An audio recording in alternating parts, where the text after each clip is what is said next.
Welcome back to Hunter x Hunter Anime Review, Special Number 3.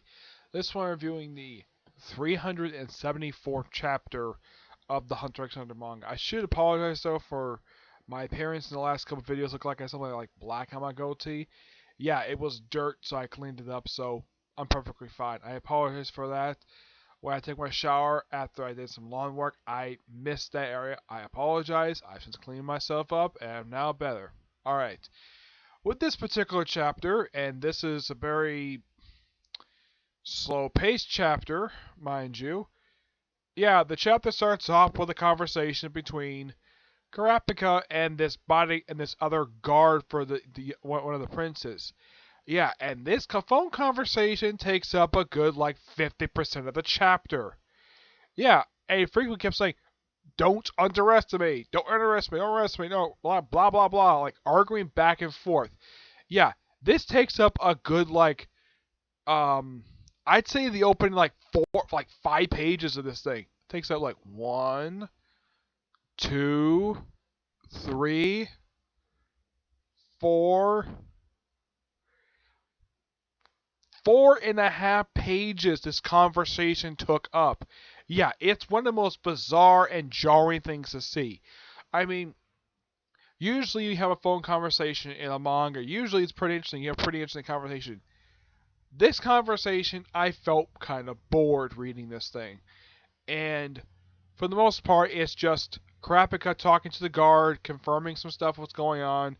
Him being a skeptic, he doesn't believe Nen even exists at all. It's like this Nen ability to say, like, this happening, and, like, talking to the Hunter Association. Eventually, he calmed down, and he finally talked to the person from the Hunter Association. And then we cut to, like, right afterward, just Hanzo and Kurapika saying that, well, room 1014 at this complete disappearance, some kind of net ability. And Kurapika walking around, passing by some people.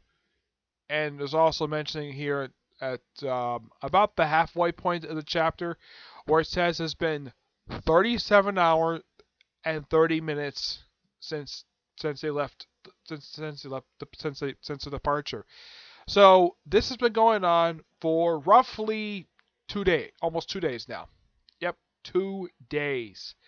And so yeah, I know the culprit. Yeah, and the guy who actually says the culprit commits suicide. So kind of well solved that little crime there, but yeah. And there's one character I haven't seen for a few chapters. Of course, there's also a page of showing up the princes, the queens, and their various servants. And then we see a couple of them who look like they're old friends. Let's look up her name here. I don't know. Some other I forgot their names. Like they're seeing a picture of them on their phone. So she decides. Oh yeah, and they mentioned it's Tuesday at almost 1:30 a.m. So like something's happening. So like because they used to play as kids. So she snuck out, crawls underneath the bed, crawls in this little tube, and pops up like right in their bed. And look like she took at pictures. So it's like go down there. Not now, not now. Yeah, and Melody, first time in a few chapters I've seen her, like something's wrong, and she just tells like everything's. It's like something was wrong. It's like according to the princess, like everything's fine. And we see look like this weird looking moon thing on top of like some corpse, I think it is. Yeah, yeah, some about a predator looking around a room, and ends with some kind of like coin being found. Yeah, once again for Hunter x Hunter, it just feels like nothing much happens at all. Yeah, you just have a phone conversation that takes up 4.5 pages of the book. Kurapika talking to Hanzo for like about a couple pages. A couple of the princesses who are apparently old friends decided to want to do some playing, and everyone says no. There's a post jumped, and it just seems like nothing much happened in this chapter. That's kind of been the problem for the past few chapters when it comes to Hunter. It's like nothing really exciting has happened since the manga's come back. Just been pretty okay chapters. Still good artwork though. Yes, No denying Togashi as is a fantastic artist. It's just that this arc is proceeding at a very snail's pace now. It is proceeded now for exactly almost 30 chapters now. So yeah, unlike the Tokyo Ghoul chapter, I gave that one a 9 out of 10. This one, I'm going to be fair to it because it did feel like a little bit of this this particular arc was moving forward. I'm going to get this one a 7.75 out of 10. Yeah, a okay chapter, mind you, but yeah.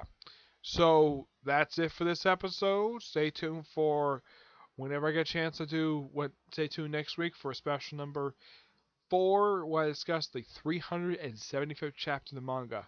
Hopefully, something really big happens next chapter because it feels like it just moves at a snail's pace. Um, but don't worry. Later on today, I'm doing another chapter review. Another part of my Soul Eater anime review. I might just do probably one at this rate, maybe 2 more, just to continue with the review series. Right now, I've only done 2 videos. All right. I'm probably also going to do another comic corner today, expecting that today possibly, when I get the next set of trades done, alright? But until I see you in the next video, bye.